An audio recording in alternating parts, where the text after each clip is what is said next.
کر چکا ہوں، بنی اسرائیل میں کسی نے کسی کو قتل کر دیا اور اس کے بعد قتل کرنے کے بعد قاتل کو چھپانا چاہ رہے تھے، تو ایک دوسرے پر شبہے کا سہارا لے کر چاہتے تھے کہ یہ معاملہ رفع دفع ہو جائے۔ اللہ سبحانہ و تعالی نے کہا کہ گائے ذبح کرو۔ اب یہ ایسے ایسے بہانے کرتے تھے کہ گائے بھی ذبح نہ کریں، بالآخر بات وہاں تک پہنچی کہ گائے ذبح کرنی پڑی انہیں، وہ تفصیلات آپ جا کر پڑھ لیجئے گا۔ اس گائے کا ایک ٹکڑا لے کر اس میت کے جسم پر مارا گیا۔ یہ بھی میت ہے، ذبح ہونے کے بعد گائے بھی میت ہے، ذبح ہونے کے بعد گائے بھی مردہ بے جان، وہ مقتول بھی بے جان۔ ایک بے جان کا گوشت کا ٹکڑا دوسرے بے جان پر مارا جا رہا ہے اور زندگی پیدا ہو رہی ہے،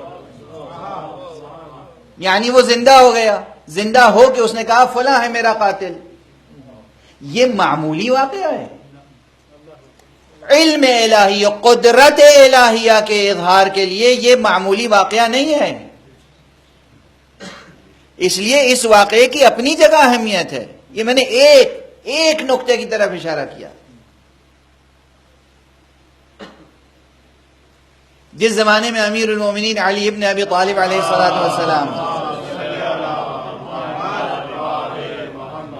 مسجد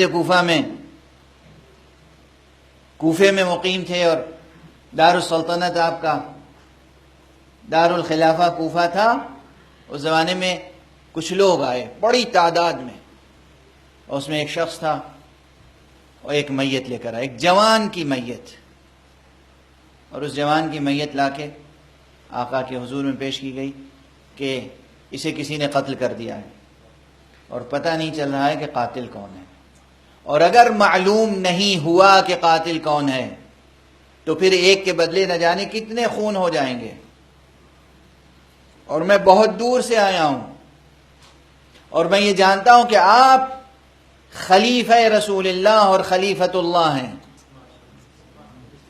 آپ بتائیں کہ اس کا قاتل کون ہے، اور آپ اسے زندہ کریں، یہ خود اپنی زبان سے بتائے کہ میرا قاتل کون ہے۔ عجب، کیسے کیسے لوگ آتے تھے مولا کی خدمت میں۔ واقعہ اپنی تفصیلات کے ساتھ کتابوں میں موجود ہے۔ امیر المومنین علی ابن ابی طالب علیہ السلام نے فرمایا قنبر سے کہ جاؤ پورے کوفے میں اعلان کر دو کہ لوگ آئیں اور دیکھیں کہ اللہ نے اپنے نبی کے بھائی کو کس علم و قدرت سے سرفراز کیا، آئیں دیکھیں کہ اللہ نے علی ابن ابی طالب کو کیا کمالات عطا فرمائے ہیں۔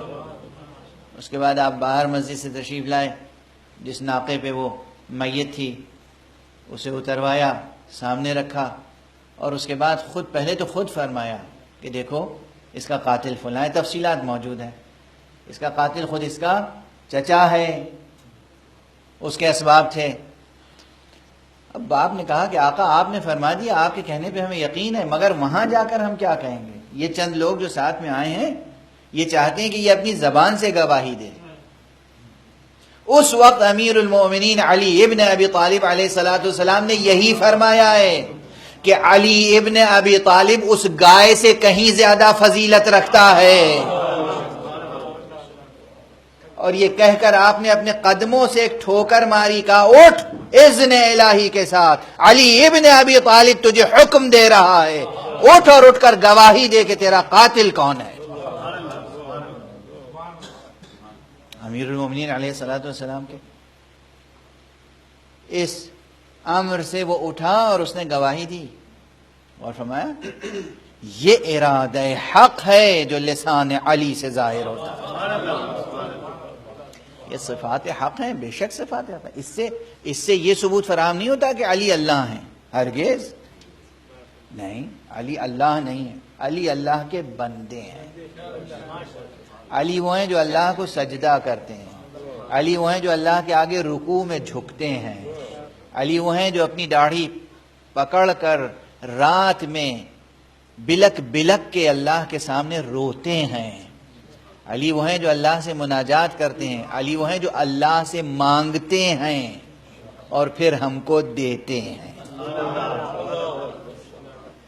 علی، یہ معجزات، ان معجزات کا قائل ہونا ہرگز اس کے معنی یہ نہیں کہ علی رب ہیں، علی اللہ ہیں۔ اس کے معنی صرف یہ ہے کہ اللہ کیسا ہوگا جب اس کے بندے ایسے ہیں۔